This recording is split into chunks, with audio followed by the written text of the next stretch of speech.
Hey everybody, this is Threshold Training's workout of the day for Monday, June 15th. Hope you all had a great and cool weekend.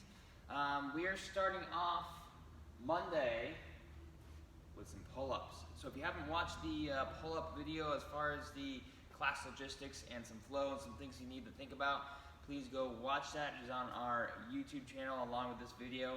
You can watch it at any point and reference it at any point if you'd like.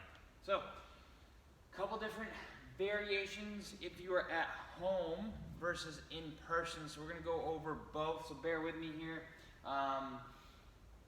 We are doing our baseline retest. So if you remember on April 1st or thereabouts, we did something called the baseline test, where we did a run and then some air squats, ab mat sit-ups, push-ups, and pull-ups or Renegade Rows with your dumbbells.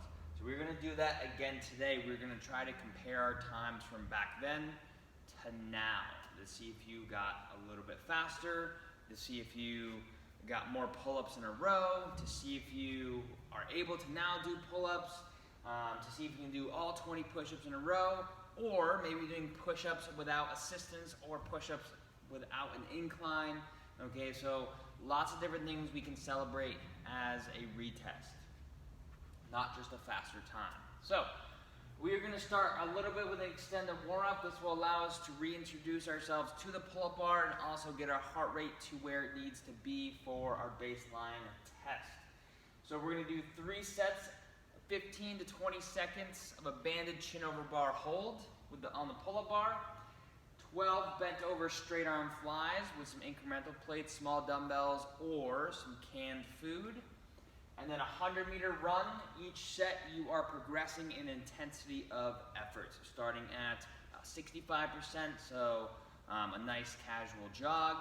Next set we're doing about 80%, so we're turning into a decently quick run. And then the last bit, 95% effort. Okay, we're nearing a max sprint.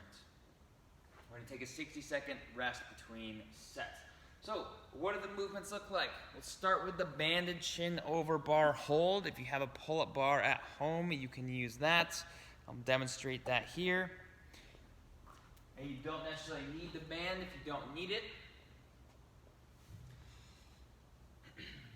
So, foot in the band, grip, knuckles over the bar. I'm going to pick a hand position that is just outside shoulder width, or that when you do your pull-up, your elbows are essentially in line with your wrist or pretty close. That way we don't have flared elbows here. Okay, our elbows are right underneath our wrists. So when we perform our chin over bar hold, you do not need to actually get your chin like over the bar so that your chin rests on it. Okay, you just need to get over the height of the bar, not actually literally over the bar. Okay, so like this. So I'm holding over that bar here. Notice my chin's not up here, because what happens is my shoulders will start to roll forward.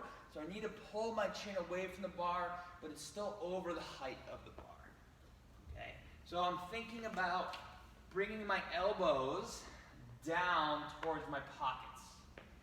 Okay, this will allow me to effectively use my back muscles as I'm retracting my shoulders. You can have a little bit of a lean away from the bar at the top. That can help from the tendency to come forward and try to get the chin over that bar right here. Okay. So, if you are at home and you have dumbbells or a similar weighted object, we're going to have you do a bent over row hold, or the top of a ring row hold or towel hold.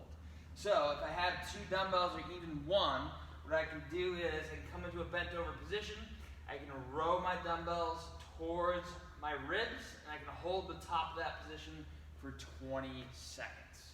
Similarly, if I have something that I can row, like rings or a towel, I can hold the top of a ring row, very similar to the bottom of a bent over row position. And I can vary my angle depending on how hard I want it. Okay, essentially, shoulders are retracted, Okay, we're pulling those rings towards our ribs here and holding that position for that 20-second window. From here, we are going to go into our straight arm bent over flies. So it'll look like this. I have a small amount of weight in my hands in a bent over position, so kind of the bottom of the RDL. Okay, so nice and supported. Arms, elbows are going to stay straight. I'm going to raise the weights till my hand is parallel to my shoulder. Slowly lower them without tapping them together, like so. So that's our 3 sets. Then we'll move to our baseline test.